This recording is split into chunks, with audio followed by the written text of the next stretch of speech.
Radyo sa social media at TV. Radyo Pilipinas, 738 AM. Paano nga ba mag-register para magkaroon ng schedule sa Bagong Pilipinas Presidential Action Center? Narito ang mga dapat gawin. Gamit ang iyong mobile device, pumunta sa eGov.ph app. Pwede itong i-download mula sa Apple App Store o sa Google Play Store. Gumawa ng account. Ilagay ang email address, valid mobile number, pagkatapos ay makakatanggap ka ng one-time code sa iyong email. Gamitin ang code sa eGov app para sa verification ng iyong account at ng mga impormasyong ibinigay. Congratulations! Meron ka ng eGov.ph app account. Pwede mo na ma-access ang iba't ibang serbisyo ng gobyerno kabilang ang mga serbisyo sa Bagong Pilipinas Presidential Action Center.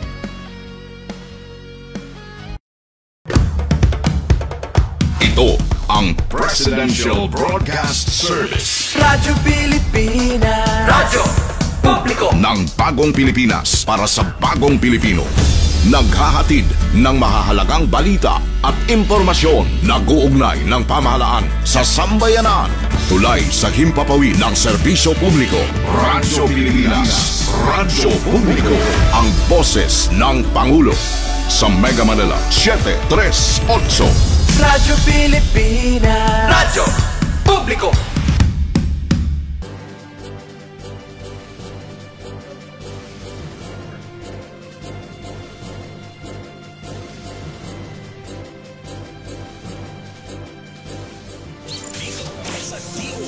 Saan bahagi ng ang DOST sa radyo. Magandang agham, Luzon, Visayas at Mindanao. Ako ang inyong kapatid sa Himpapawid, Onin Miranda. Narito na ang programa maghatid ng mga balita at impormasyon tungkol sa siyensya, teknolohiya at inobasyon. Kokonekta sa bawat Pilipino sa anumang sulok ng mundo. Dala ang mga programa at proyekto ng Department of Science and Technology. Ako ang inyong lingkod, Secretary Renato Solidum Jr. Ito ang Radyo Siyensya sa DOST Konektado Ka. Magandang agham po, Secretary. Magandang agham, Onin, at sa lahat po ng ating kakonek. At para lahat tayo makakonek, mga kaibigan, oras na para pakinggan ang mga naging kaganapan sa DOST sa lingkong nagdaan straight from the SNT Authority ng bansa. DOST Secretary Renato Solidum Jr. Salamat, Onin. 2 Sabado akong hindi nakaupo dito dahil sa trabaho natin sa rehiyon.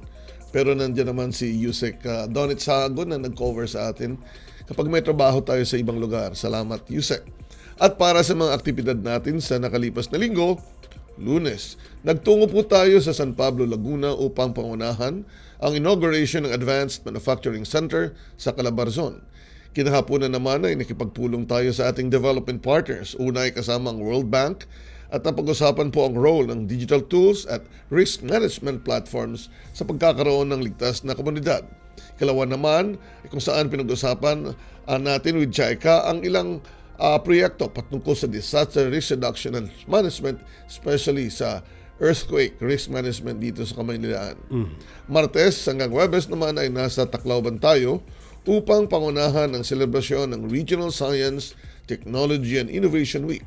Ilan sa mga aktibidad ay ang Technology Transfer and Innovation Summit, Provincial Science and Technology Office Leyte Building Inauguration, STEM Connect kung saan nakipagpulong ako sa young learners ng Eastern Visayas. Ang ilan sa kanila ay bumiyahe pa mula sa Samar at ang launching ng IC or Ice Cream Facility Project kasama ang Palo Local Government Unit. Kahapon naman, Biyernes hanggang kaninang umaga ay nasa Tuguegarao po tayo sa probinsya ng Cagayan para sa Strategic Partnership Forum kasama ang Provincial Government Unit ng Cagayan at lahat ng bayan nito. Bumisita rin po tayo sa ilan sa mga set-up partners natin at nakakatuwa na malaman na dahil sa interbensyon ng DOST, dumarami po ang nagkakaroon ng trabaho. Ang isa pong partner natin ay nasa food and beverage business. Siya ay nurse by profession pero may passion siya sa pagluluto at pagmamanage ng business. Kaya taong 2021, nagsimula siya sa kanyang business na isang cart lamang. At matapos ang interbensyon ng DOST's equipment at technical training, ngayon ay mayroon siyang 28 franchise.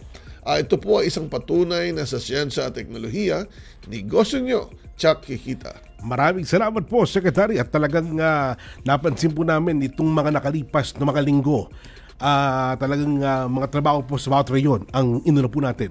Tama po yun at sinasabay natin ito sa pagdaos ng mga Regional Science and Technology Week at syempre yung kagustuhan natin na magkaroon ng mga Provincials Innovation Centers or iHubs sa bawat probinsya. Ayun, at kanina umaga lang po ay kadarating nyo lang pala dito sa Maynila. Mula po sa mula sa lalawigan ng ano nga ba sa lalawigan nyo? Cagayan Valley, Cagayan Province.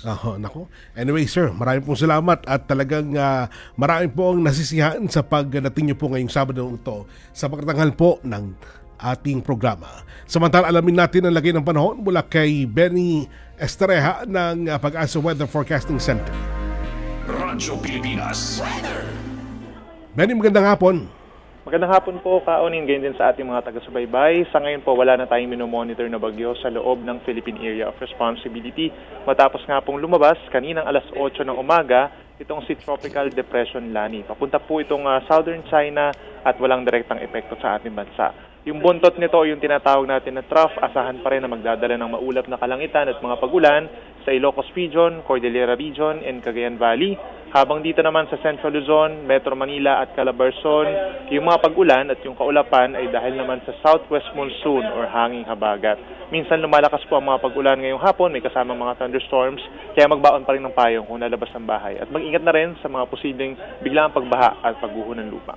Ang natitirang bahagi ng bansa, itong Visayas and Mindanao, walang epekto ng habagat o ng bagyo. So asahan naman ng bahagyang maulap at minsang maulap na kalangitan. Sa susunod na 24 oras, may tsansa lamang ng mga pulu-pulong ulan at mga thunderstorms, usually 1 to 2 hours lamang po ang tinatagal.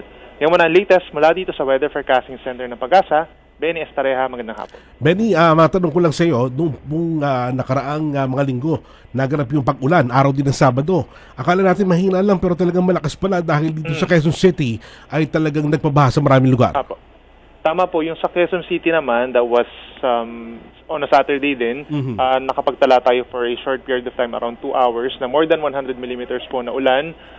Ito po ay naganap lamang in a certain locality, hindi po sa widespread, hindi rin siya caused by a bagyo or low pressure area.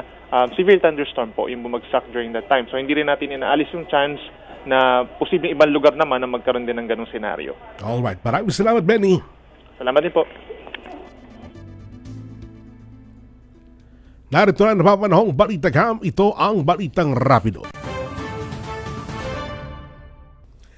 Iginit ni DOST Secretary Renato Yusolidum Jr. ang paggamit ng siyensya sa implementasyon ng flood control projects. Sa isang press briefing sa pagdiriwang ng Regional Science, Technology at Innovation Week, sinabi ni Secretary Solidum na ang pagtugon sa madalas na malawakang pagbaha ay nangangailangan ng paggamit ng isang siyentipikong pamamaraan. Sinabi niya ng siyensya, datos at mas pinahusay na koordinasyon at integrasyon sa parang lokal at pambansang pagpaplano ng flood control ay susi sa isang epektibong programa laban sa pagbaha. Aniya, nakasentro ang approach sa pagkakaloob ng scientific interventions para sa isang ilog o sub-river basins. Binigyan din ng kalihim na maaaring magkaloob ang DOST ng digital elevation models at forecasting upang mamonitor ang kapasidad ng mga ilog at drainage systems para mataya ang rainfall volume na resulta ng climate change at mabilis na urbanization. Iminungkahi rin ni Secretary Solidum na isama sa mga inisyatibo sa flood control ang paggamit ng Geographic Information System o GIS maps. Makatutulong ito para matukoy ang mga lugar na madalas tamaan ng baha, pati na rin ang mga kritikal na bahagi na kailangang bigyan ng pansin. Ito'y nagre-resulta sa mas epektibong pagtutok sa mga high-risk area. Gayunman, hindi raw kasama ang DOST sa mga flood control projects, subalit maaaring magbigay ng rekomendasyon kung kinakailangan. Sa iba pang Balitagham, nilusad ng DOC National Capital Region sa pakikipagtulungan ng Gridlock Game Studio Corporation, PC Express at pamahalang lokal ng Bacoor, Cavite, ang The Power Up Game Development Bootcamp. Bahagi ito ng pangako ng DOST National Capital Region na tulungan ang mga estudyante, young professionals at mga Filipino game developers ng kinakailangang skills, tools at mindset upang lalong maging mahusay sa inobasyon at pagninegosyo. Bukod sa serya ng mga workshops, nakadesenyo rin ang bootcamp sa pagpapalakas ng mga participants sa pamamagitan ng comprehensive training, expert mentorship at networking opportunities. Nagre-resulta naman ito ng paglikha ng innovative games at makabuo ng business concepts at industry connections. Sa bootcamp, malaya rin ang mga participants na ma-explore ang programming, kabilang ang languages, data types at control structures bago pasukin ang JavaScript projects. Bukod dito, na-master din ng mga participants ang object-oriented programming, isang game changer sa pagdidisenyo ng characters, enemies, weapons at interactive worlds. Binigyan din ng isang balik scientist ng DOST na malaking tulong upang labanan ng sakit na dengue ang pag-unawa sa pag-ugali ng mga lamok. Sa kanyang pag-aaral na may titulong Status of Mosquito-Borne Diseases in the Philippines, How Much Do We Know? Sinabi ni Dr. Thaddeus Carvajal, Director ng Institute of Biological Control, na mahalaga ang pag-aaral sa mga Aedes aegypti o yellow fever mosquito na siyang pinagmumulan ng sakit na dengue. Ayon kay Dr. Carvajal na mayroong malaking pagkakatulad sa pagitan ng lamok na naninirahan sa mga ports o pantalan na nagpapakita na maaaring bumabiyahe ang mga lamok sa iba't ibang reyon kasama ng tao para lumaganap ang virus. Binigyan din ni Dr. Carvajal na ang lamok at pasyente mula sa isang area ay nagdadala ng dengue viruses at nangangailangan ng maingat na pagmamantay batay sa clinical at entomological perspectives. Sa kanyang pag-aaral, lumikha ng eco-epidemiological models na nagsasagawa ng pag-aaral sa environmental data, mosquito presence at human infection rates upang makabuo ng prediksyon ng potential outbreaks. Ang pag-aaral ay inilabas kasabay ng typhoon season na karaniwang panahon ng sanhi ng pagtaas ng mga kaso ng dengue sa buong bansa. Formal na inilunsad ng DOST Calabarzon ang Advanced Manufacturing Center o AMCen sa DOST Laguna Building sa Laguna State Polytechnic University San Pablo Campus. Ang AMCen Calabarzon ay magsisilbing satellite laboratory na dinisenyo upang gawing mas accessible ang advanced prototyping, 3D printing services at advanced manufacturing consultancy sa mga researchers, innovators, mga estudyante at iba pang industriya. Isa sa mga tampok ng okasyon ay ang ceremonial MOA signing kasama ang DOST Calabarzon, DOST, MIRDC, LSPU at mga industry partner na Maker Lab, Electronics at Puzzlebox 3D na nagpapatibay sa kanilang pangako na isusulong ang teknolohiyang advanced manufacturing sa rehiyon. Sa pamamagitan ng AMCen Calabarzon, layunin ng DOST at ng mga katuwang nito na palawakin ang saklaw ng mga makabagong teknolohiya sa paggawa sa Calabarzon, palalimin ang mga kapasidad sa inobasyon ng rehiyon at suportahan ang mga industriya sa pagtugon sa pangangailangan sa pananaliksik at pagunlad. At yan po ang ating mga balitang rapidos. Abangan, makakapanan po natin si Regional Director Sammy Malawan ng DOST Region 12. Alamin kung paano makatutulong ang Project Saray Regional Hub sa mas matalinong pagsasaka gamit ang siyensya at teknolohiya. Tatalakayin din po natin ang C-Trike, isang electric tricycle conversion project na layong tulungan ang mga driver na makatipid at makabawas sa polusyon. Lahat po lang yan sa pagbabalik ng Radyo Siyensya sa DOST. Konektado ka. Itinuloy na po natin ang zero balance billing. Libre po. Ibig sabihin, ang serbisyo sa basic accommodation sa ating mga DOH na ospital, wala nang babayaran ang pasyente. Po, ang dami pong challenge, hindi po namin alam kung saan namin kukunin, ganon, nag-iisip kung paano namin mababayaran. Siyempre po, masayang-masaya, super saya po dahil na zero billing po kami. Opo, malaking ano po talaga, malaking tulong po. Mabilis lang din po. Bayad na ang bill ninyo. Uulitin ko, wala nang kailangan bayaran ng pasyente basta sa DOH Hospital dahil bayad na po ang bill ninyo. Naiyak ako kasi sobrang saya. Maraming salamat po, Mr. President Bongbong Marcos Jr. Hindi kami nagkamali ng taong ihinalal. Radyo Pilipinas is on Viber. Viber. One tap and swipe. Nandyan na lahat. Receive credible news and information. Pati mga trending topics at videos. Sure na meron dito niyan. Stay on track with Radyo Pilipinas on Viber. Pick up real news. Catch the latest and biggest stories. Search Radyo Pilipinas on Viber and hop in to our community. Good news! Ang inyong pinagkakatiwalaang Radyo Pilipinas nasa TV na. Oo, nasa TV na. Ang Radyo Pilipinas 738 AM ay live nang mapapanood sa Channel 3 ng ABS-CBN TV Plus at Channels 45 to 49 ng GMA Affordabox. Kaya may access ka na sa balitang totoo anytime, anywhere. Sa radyo, sa social media at TV. Radyo Pilipinas 738 AM. This is a public service announcement. Discipline is the key. Umiwas sa aksidente sa daan. Ang pagmamaneho ay may kaakibat na responsibilidad, hindi basta mapaandar lang ang sasakyan. Kilatisin ang sarili, ang kahandaan sa manibela, siguruhing inyong konsentrasyon ay hindi magagambala. Importante rin na ating laging isipin, init ng ulo ay huwag pairalin, bagkus kaligtasan ng lahat ang siyang dapat unahin. Isang mahalagang paalala mula sa Presidential Broadcast Service at Radyo Pilipinas, Radyo Publiko 738. This is a public service announcement. Public service announcement from PBS, Presidential Broadcast Service at Radyo Pilipinas, Radyo Publiko 738. Discover, learn, and grow. Alamin ang mga alok na serbisyo mula sa gobyerno. Radyo Siyensya dito sa Radyo Pilipinas. Nagbabalik po ang Radyo Siyensya. Ito na ang ating kwentong SNT.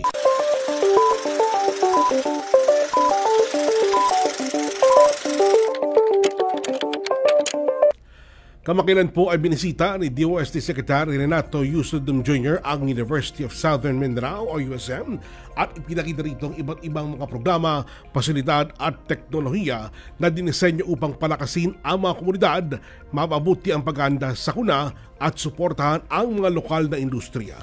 Tama ka dyan, Onin. Binisita natin ang University of Southern Mindanao para sa pagsisimula ng DOST Pag-asa Synoptic Agromet Station. Ganon din sa kanilang X-band radar facility at paglulunsad ng DOST Innovation Hub or iHub, saka Project Saray Regional Hub at itong USM Mart or USmart Technology Business Incubator. Ang tawag ko dyan ay University Smart Mart. Ibig sabihin, magandang marketplace ng kanilang mga produkto. Tama-tama yan, Secretary. At talakayin po natin ang mga programa na yan. Makakwentuhan po natin via Zoom si Engineer Sammy P. Malawan, Regional Director ng DOST Region 12. Magandang araw po, RD Sammy. Magandang araw, Sir Onin, and especially sa aming Honorable Secretary, si Sir Secretary Renato Yusudum Jr., at saka lahat po ng family ng DOST system. Ayan. Sa lahat po na nakikinig sa ating Radyo Siyensya ngayong araw nito. RD Sammy, pag-usapan natin yung mga naging highlights ng naging aktibidad natin dyan sa iyong rehiyon. Unahin natin itong inauguration ng DOST Pag-asa X-band radar station at Synoptic and Agromet station.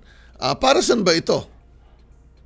Yes, unang-una sir, before mag-answer ako doon is nagpapasalamat kami ng malaki kay Sir Solidum dahil sa leadership niya napatayo itong facilities na ito. At binigyan kami ng pagkakataon na maging panahing pandangal namin siya. Imagine, for 1 week nakastay dito sa amin si Sir. Ganun niya kamahal ng attention ang dito. Tama po.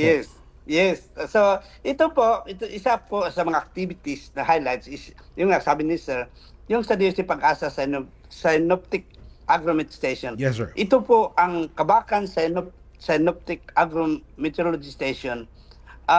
Naging operational na Synoptic Agromet Station ito. At ito po ang first of its kind in Mindanao. Ito pa lang po. Ito is, it enhanced resolution of observed meteorological elements in the region by contributing to the National Basic Synoptic Network. This station records a wide array of meteorological elements including yung mga present and past weathers, yung mga cloud heights, uncover, makita, visibility, wind direction, and sweet air, and dew point temperature. Pati humidity, nakukuha dito, and various atmospheric pressure readings with the crucial inclusion of the heat index. Nakukuha po dito ang heat index, which present the head stress in the local environment here in Kabakan, Cotabato.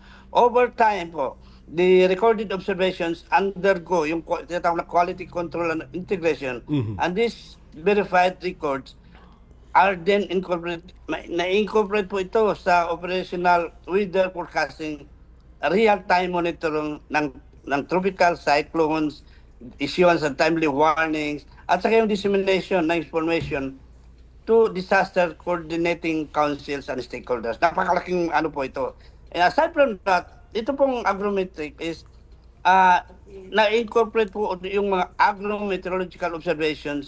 The station nag-gather po ng mga vital para sa agricultural planning, sa resource management, especially po reporting daily evaporation on evapotranspiration and yung mga daily hours ng sunshine nakukuha dito with the primary goal of providing farmers, students, researchers, weather and climate forecast to improve crop yield and mitigate the impact of adverse weather. So ito po napakalaking bagay para sa nakakatulong sa mga farmers natin, mga researchers natin dito po sa area ng Cotabato Province. Diyan kasi onin yung University of Southern Mindanao agricultural school.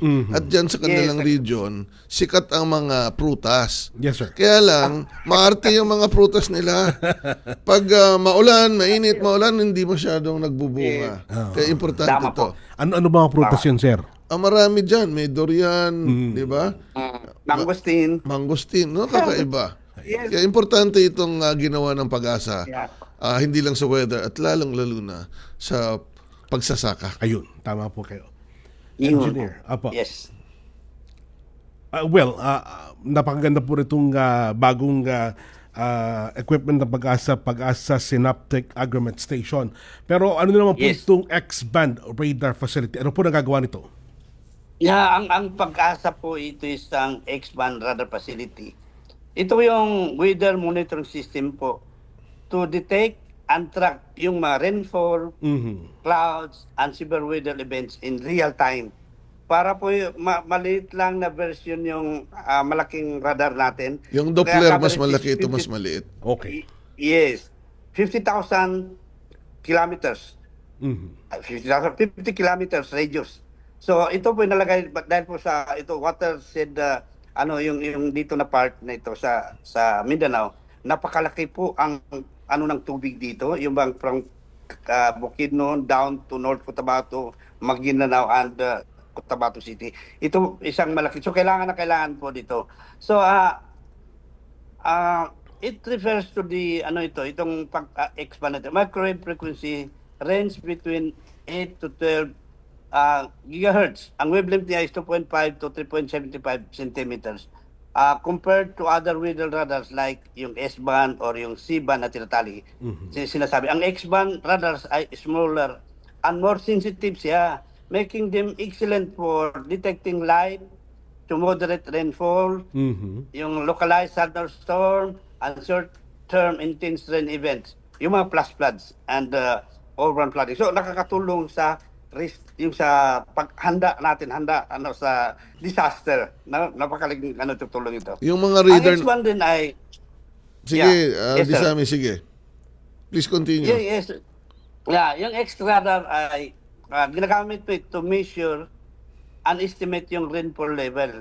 Yung tinatawag na radar quantitative participation estimation or QPE with high precision, identifying the quantifying rainfall during radar observations.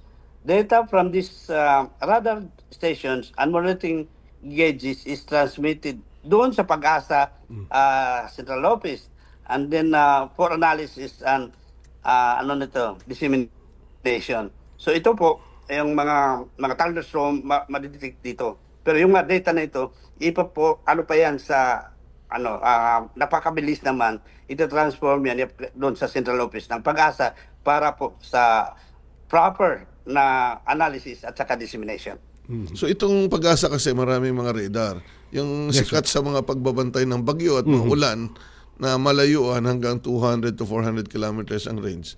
Mga S-band o C-band radar. Itong X-band, maganda ito sa panukat sa ulan na high resolution para sa mga pag-forecast din ng posibleng flood and of course agriculture. Kaya maraming tinatayo na X-band radar to supplement yung iba pang mga radars ng Pag-asa. Tama-tama po yan, Secretary, at talagang makakatulong to para kagad ma-detect ng ating mga kababayan kung gaano kalakas ang ulan sa kanilang lugar. Tama yon. And of course, napaka-importante na malagyan natin ng mga radars ang iba't ibang mga lugar sa Pilipinas to supplement naman yung mga tinatawag nating rainfall monitoring stations. Ayun. No? All right.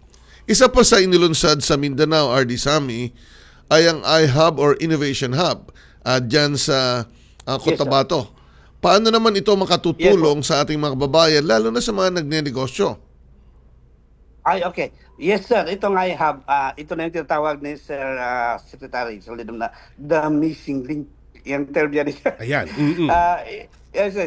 We should make in the innovation ecosystem because they enable citizens from student to building entrepreneur to transform ideas into viable ventures before more formal incubations or commercialization initiatives begin. So bago yun, nagkakaroon tayo ng iHub. Dito na-idget ang isang mga idea na develop ng ating mga estudyante, researchers, yung sa mga MSMEs, pati na po ang PCCI. Kasi ang PCCI is our strong partner when it comes Philippine Chamber of iHub. Commerce and Industry. Yes, kasi sila yung nakakalink sa mga MSMEs. So kasama sila. Ang DST Innovative Hubs or iHubs are commonly focused center for empowerment through science, technology, and entrepreneurship.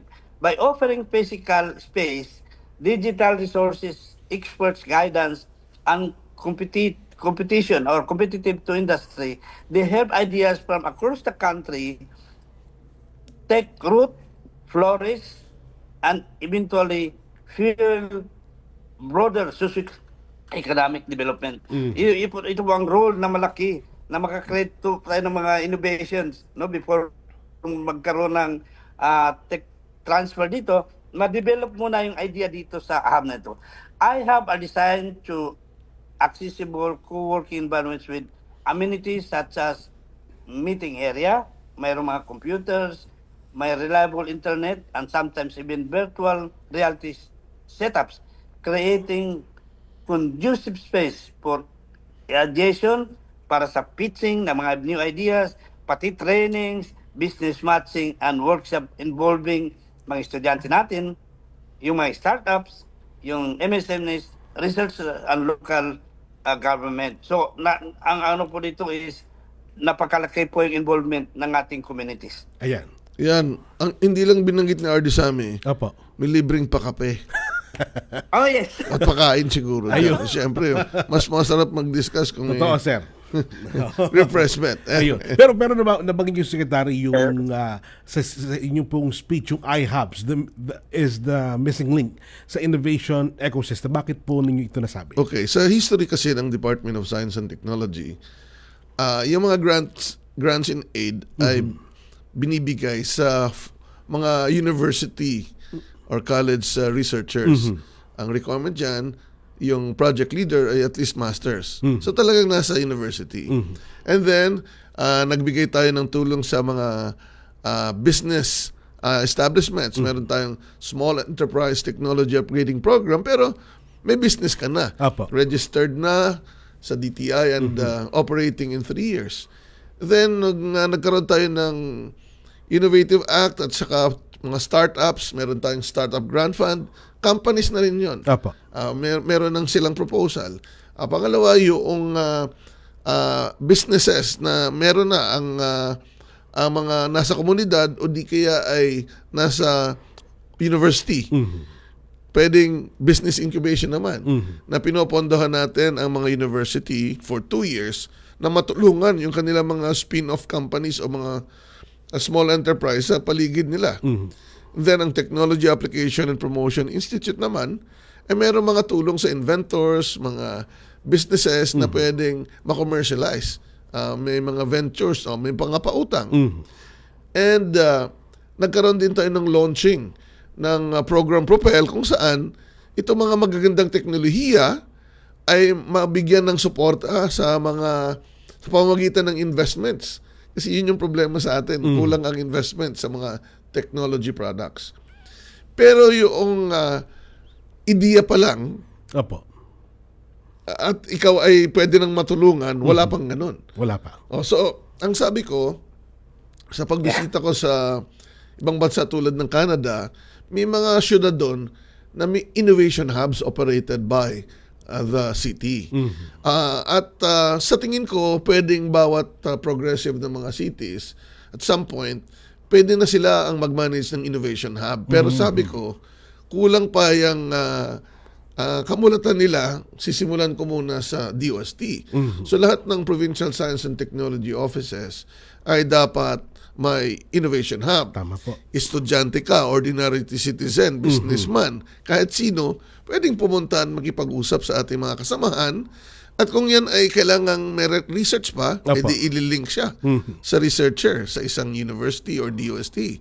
Kung business na siya na pwede ng tulungan, baka pwedeng sa business incubation ng mga universities around or pwedeng set up. So, meron tayong ladderized trajectory. Meron din tayong tulong kasi may mga idea na baka naman nagawa na. Tama po. At ano na ba yung nangyari na sa ganang idea?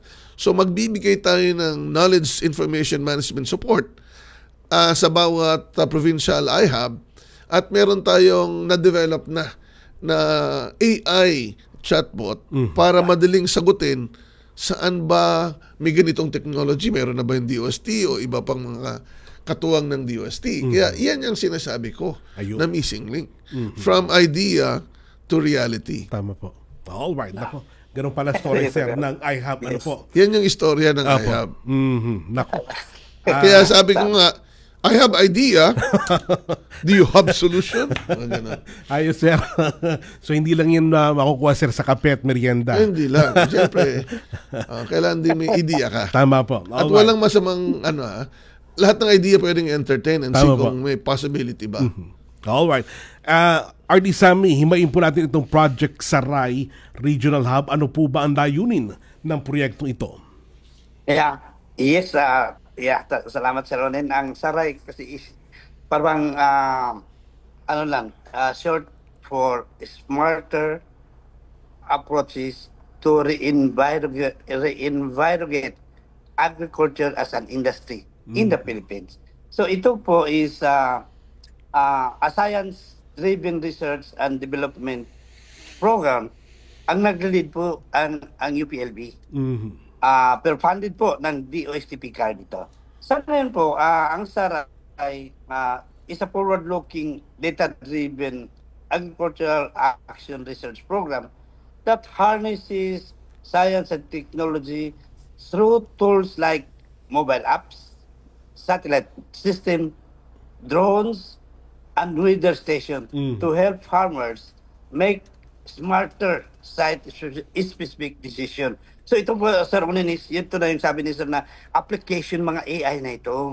Para bang mga precision agriculture na pag meron tayong dito. So it was initially conceptualized to help the Philippine agriculture sector adapt to climate change using site-specific crop advisories, cropping systems protocol, decision support system, and real-time monitoring and early warning tools. Ang project has focused doon sa mga key priority crops including una, yung rice, pangalawa yung corn, yung banana, coconut, coffee, cacao, sugarcane, tomato, and soybean. Pero marami pa yung susunod na mapasali po dyan. Ano na po yung research activity for this. RD Sammy, paano ginagamit ang Project Saray ang mga makabagong teknolohiya tulad ng mobile apps? Para matulungan, paano natin i-operate ito? Siyempre, meron tayong R&D noong unang panahon, pero ito naman ay application na. At napansin kasi natin na napakagandang teknolohiya kulang ang parang gamit. Kaya sabi ko, ipa-operate na natin sa lahat ng regional systems ng DOST. So, RD Sammy, paano ba natin bibigay ito at i-share? Actually, application mo rin mga remote sensing. Supposing, sir, sa soil, yung soil analysis, with Saray, malaman muna doon sa soil analysis kung ano ba ang timing, ano ba ang pinaka-appropriate na plant na itanim dyan. Pangalawa po, yung supposing sa irrigation system, ganon, may mga sensors po na mag-opera lang, no, yung mga apps, na mag-operate yung irrigation system kung kinakailangan na talaga ng panahon, yung tanim. Kung hindi pa, hindi yan siya, hindi mag-operate ang irrigation. Kaya, maminus gasto dito. Pangatlo, yung sa disease and control, yung gamit ng drone, sa paglipad pa ng drone, makikita niya, mapipicturean. Hindi lang ordinary drones ito na pictures lang. Dahil pag nakita niya yung image, alam na kung anong sakit. Alam na kung ano ang diseases, alam kung anong pest nandyan. Kaya madali lang. So, hindi na masyado sa mga farmers. Kasi scientifically, nagagamit natin yung advanced na mga apps na AI generated para ma-determine natin accurately yung mga problems na nandyan sa field. Yun nga, yung sa rice, pag ma-determine kung ito ang proper moisture na ito yung mga sakit ngayon dyan sa field. So doon pa lang is ma-address kaagad natin. So napakalaking tulong ito sa mga farmers natin pag ma-apply natin. So yun po ang mga example lang po na nagagamit natin. Yung mga apps na na-develop dito sa Saray. Operationally kasi Onin, siyempre, ang UPLB ang nag-lead dyan. So, meron tayong national center no, sa UPLB and DOST dyan sa Los Baños. Pero bawat region, may regional operation center. Meron tayong hinar ng mga tao na yan ang focus nila. And then, ang kapartner natin, lahat ng pwedeng sumali from the departments in the region, like DA, but of course, local government at mga farmers cooperative especially. At para mas high-tech na or smart agriculture na ang ating gagawin. Maliban dyan, hindi lang naman yung teknolohiya under Project Saray kasi marami pa tayong smart technologies. Lalong-lalo na sa aqua industry na pwede rin ipasok ito kung kinakailangan. Alright. Sir, matanong ko lang po, meron po bang mga specific na problema sa agrikultura ang nais pong solusyonan ng Project Saray? Lalong-lalo na po yung sa pagdugon sa pagbabago ng klima.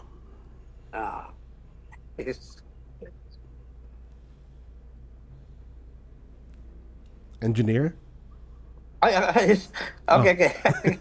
Yes, Tanong ko lang po yun. Yung specific po na mga problema. Natin.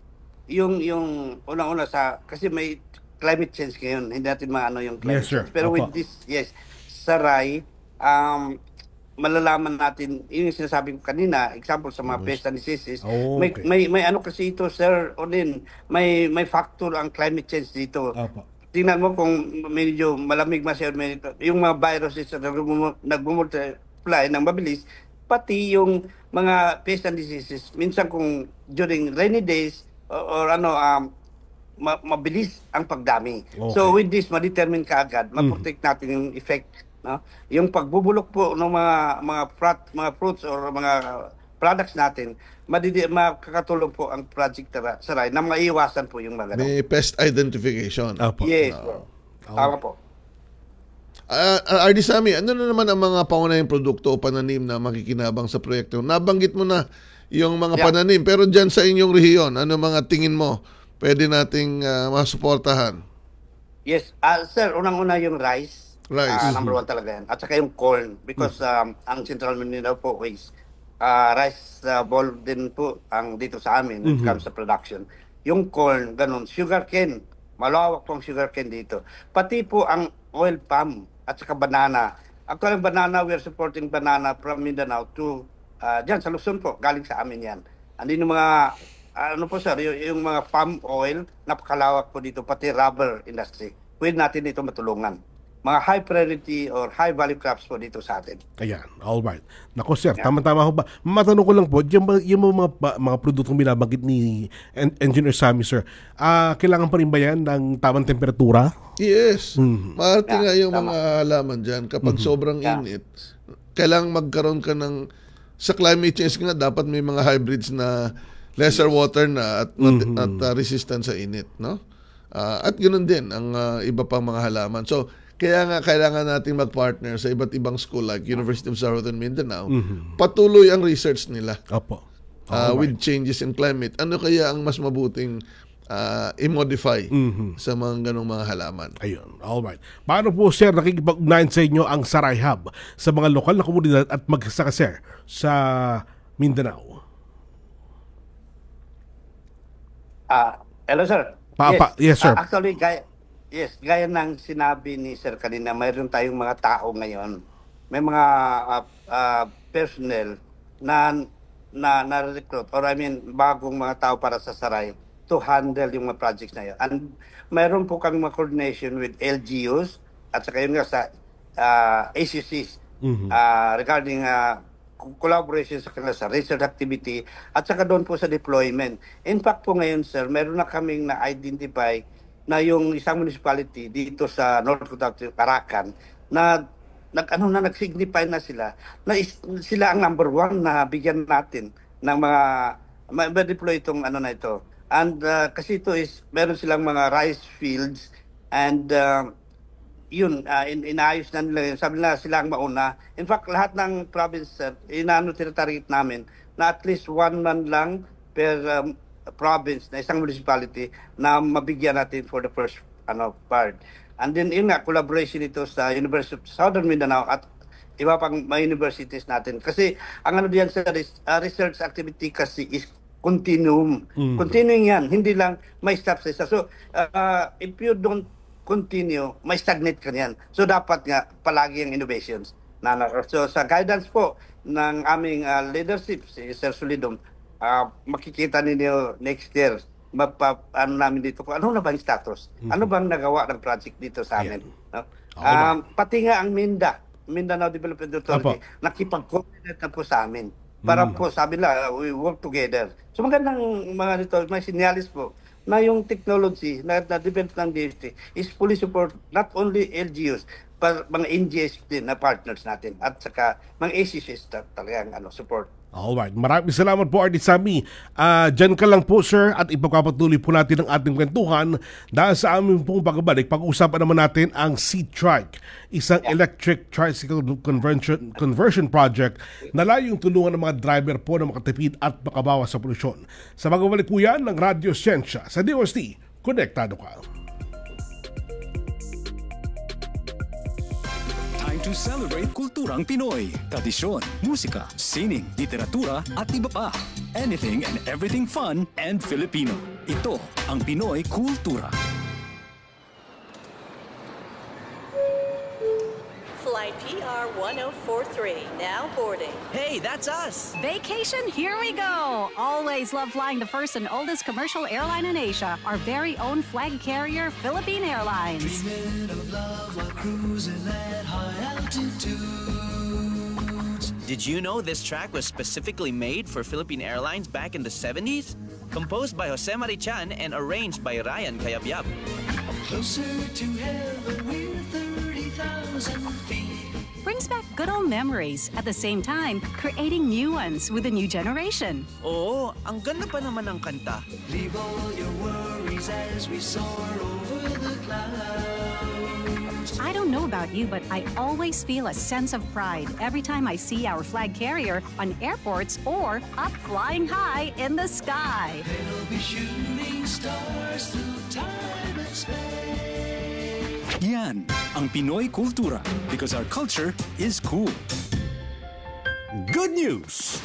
Ang inyong pinagkakatiwalaang Radyo Pilipinas nasa TV na. Oo, nasa TV na. Ang Radyo Pilipinas 738 AM ay live nang mapapanood sa Channel 3 ng ABS-CBN TV Plus at Channels 45 to 49 ng GMA Affordabox. Kaya may access ka na sa balitang totoo anytime, anywhere. Sa radyo, sa social media at TV. Radyo Pilipinas 738 AM. Discover, learn, and grow. Alamin ang mga alok na serbisyo mula sa gobyerno. Radyo Siyensya dito sa Radyo Pilipinas. Nagbabalik po ang Radyo Siyensya. Kasama pa rin po natin si Engineer Sammy Malawan, Regional Director ng DOST Region 12. Ngayon naman, pag-usapan natin itong turnover ng C-Trike sa poblasyon Hauna Tricycle Drivers Association sa Kidapawan City. RD Sammy, kwento mo naman itong good news. Ano ba itong C-Trike? At paano ito naiiba sa traditional na tricycle? Yes, sir. Thank you, sir, for that. Alam mo, beyond doon sa mga signing na ginanap doon sa General Santos City during the RSTW, last August 28, ang adoption ng C-Trike technology ay nasa motion na. Nag-move na. Very timely, urgent, and likely impactful as planned. Now, ito is sa totoo lang ito ni sir, kasi ito na yung mga program namin sa sustainable, smart and sustainable communities, wherein component doon yung smart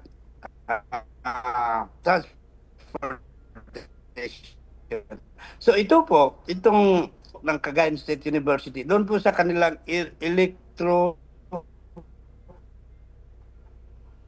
Mobility Research and Development Center or CSU ERDC ng DOST, Science for Change Program.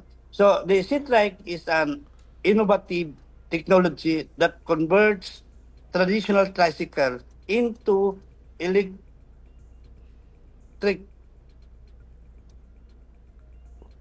powered unit. Engineer. Without altering their tradition. Opo, C-Trike is Engineer, maaari po makiulit nyo po yung inyong tugon at yung pagpapaliwanag po ninyo para mas maunawaan ng ating mga kabayan. Kasi at this point in time, medyo nagkakonting garble yung inyong signal, sir. Ay nga po. Opo. Medyo natatapakan yung signal nyo. Yung conversion parang hindi maayos. Okay na. Ito po ay... Ayan. Sige po, sir. Okay na ba? Okay na po. Ang dito, yes. Ito ay kino-convert po natin yung mga existing na, no? Kaya nga C-Trike. Ayun. Kasi kino-convert natin yung existing tricycles into electricity. So, hindi na po sila gumagamit ng makina na yung electric motor na. Yung makina ng Kawasaki. Yes, motor. Pinapalitan natin ng electricity. Ayun. To facilitate the transfer and adoption of local technology, DOST through its Community Empowerment Through Science and Technology or CES program, introduced C-Trike to its first beneficiary, yung sabi ni Sir Sek, na Poblasyon Hauna Tricycle Drivers Association dito po sa Kidapawan City. One model unit was being showcased during yung sa turnover. May additional na 9 pa kasi 10 ito. 10 lahat. Conversion kits arriving by October na. So, each driver is projected to save at least 10 to 12,000 monthly on fuel. Relieving, nakakanot sa mga household burden while cutting down harmful emissions. In partnership ito sa LGU Kidapawan City and the local community, DOST 12 is taking concrete steps towards sustainable mobility, empowering communities, and protecting the environment. So ito po, yung sabi ni Sir Solidum, na answer natin ito sa climate change. No? In align na to sa yung sa SDG ng United Nations. Kasi pag pinalitan natin, wala na pong usok, walang ingay, walang usok, tapos very efficient siya. Now, nung na-try nila, from Kidapawan, sinakyan nila hanggang dito sa USM Kabakan, may puno siya, and then may mga sakop pa ng bigas na dadala. Ang takbo is very smooth. And they save at least 70% sa fuel kung dati. So napakalaking tulong po ito na yung carbon footprints po natin ay na-reduce. Ayun. Di ba? Tama po kayo. Yes. Although may mga challenges lang, pero on way na ito, inaayos na. RD Sammy, salamat. Yes, sir. Bakit yan ang napili yung Tricycle Drivers Association? Bakit sila? Actually, sir, unang-una ito collaborated sa LGU, Sa local LGU. government. So, yes, ang nag-arrange din ng LGU ng Kidapawan. And then may support na po ang provincial government ng North Cotabato dito. So, sila ang nauna. Although, sir, marami ng gusto. In fact, sir, the sequel of that turnover, pumunta ang taga-Jensen doon, nakita nila. Nag-invite sila sa amin the other day. Together yung ASIC ng DOTR, kasama po namin. So sabi ng ASIC ng DOTR, please provide us manuals for that para matulungan namin kayo doon sa mga projects na para dito pa lang sa taas, ma-arrange na lahat para walang problema on the ground. Kasi ang sir, during that time, 4 na city councilors ang nag-signify with the mayor ng Jensen to adapt. I-adapt po nila. So sabi namin, let's make kasi yun nga ang tricycle kasi ang pinakamaraming unit sa lahat ng LGU. Sila rin ang pinakamaingay, sila rin ang greatest contributor ng carbon footprint. So all of this nawawala dahil sa mga project na pinaano nila Sir Solidum sa amin dito sa region. Ayun, tama-tama po, napakaganda po ng proyekto na yan. Oo nga.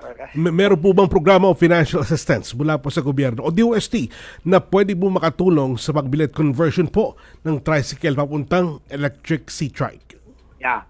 Doon sa nauna, sir, kasi pilot ito, so we provided assistance through our community empowerment through science and technology program or SES program. So, kami po ang doon sa mga kid and yung pinaayos, binigyan po namin sila ng assistance doon para hindi masyado sa kanila yung mabigat. But in the area dito sa ibang area na mag-adapt, para bang sila na ang mag-shoulder ng lahat. RD Sammy, itong mga converted trike, paano yung regulation requirement dyan sa hanay naman ng LTO? Pareho lang ba ang requirement? Yes, sir. Ganito po, isa sa mga challenge yan, sir, na nakita namin. Kaya po, yung DOTR para ma-solve. Kasi ganito, sa registration, dapat LGU, under sa LTO, under sa kanya. So, yes, yung registration, kasi yung ORC, pinalitan mo, dapat may yan, corresponding po na ma-address yung Pero doon sa registration, hawak ng LGU ang lahat. Hindi po LTFRB. LGU po lahat. So yun lang ang may problem na konti, yung sa LTO, doon sa registration. Okay. Alright. Pero inaayos na namin, sir. Hopefully, baka ma-involve ka din dito, sir, kasi sa higher ups na ito, inano namin yung DOTR para na dito. Yes, magkaroon tayo ng meeting. Husin talaga ni RD Sammy, sir. Paano po makaka-avail ang mga TODA ng suporta mula po sa CSU o DOST sa paggamit po ng C-Trike? Paano daw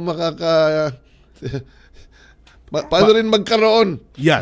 Yung ibang mga tricycle driver. Actually, maraming pwede. Ganito, sir. Ito is... Sige. Yes. Yeah, tama. Marami po. Inuna lang po namin itong pilot dito muna para in the next paano natin magagawa natin ng parang manual diyan, operational kung paano mag-avail ang mga natin para may guidelines tayo. Pero ito nauna yung 10 units, ito is natin ang mga data kung paano natin ma-formulate yung guidelines sa pag-convert at saka sino-sino qualified, ma-develop natin yan. Maganda yung sinasabi ni RD Sammy kasi yung kanila ay converted trike. Meron din tayong probinsya sa Mindanao na ang binigay ay electric trike at kasama ang solar charger. Na kasi kailangan ng charging yan So may mga modality tayo. For example, sa Small Enterprise Technology Upgrading Program, kung may kooperatiba dyan at hingi sila ng support na pambili ng trike, or yung sa ginagamit nating trike, pwedeng bigyan payable in 3 years. Kasi boundary pa lang nila, malaki na ang sobra pag everyday at makakatipid sila sa gasolina. Isa ring modality yan, pero iba namang produkto yon. Ito yung talagang nagsimula na talaga sa electric trike. Tama ba yun, Idol Sammy? Yes, sir. Ano po, ang plano po namin next year is kung mag-operate na ito, mag-swapping na lang, swapping.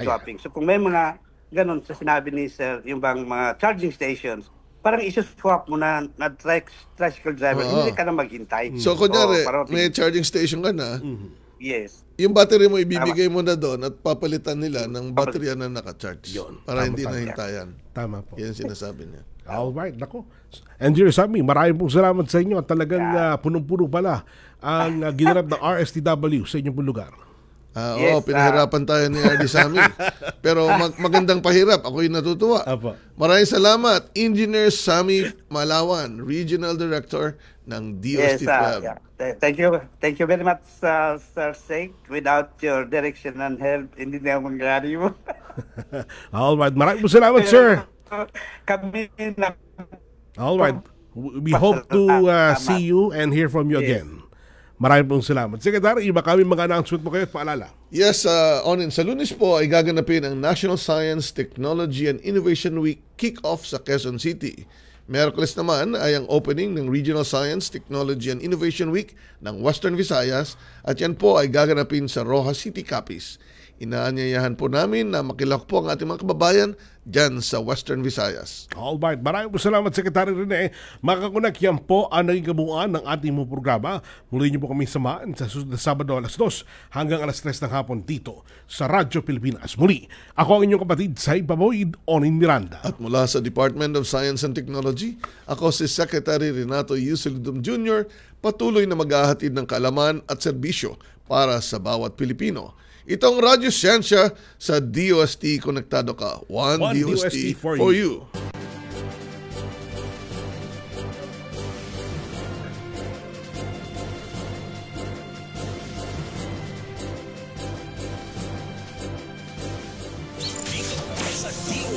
Saan bahagi ng ang DOST sa radyo. We know you're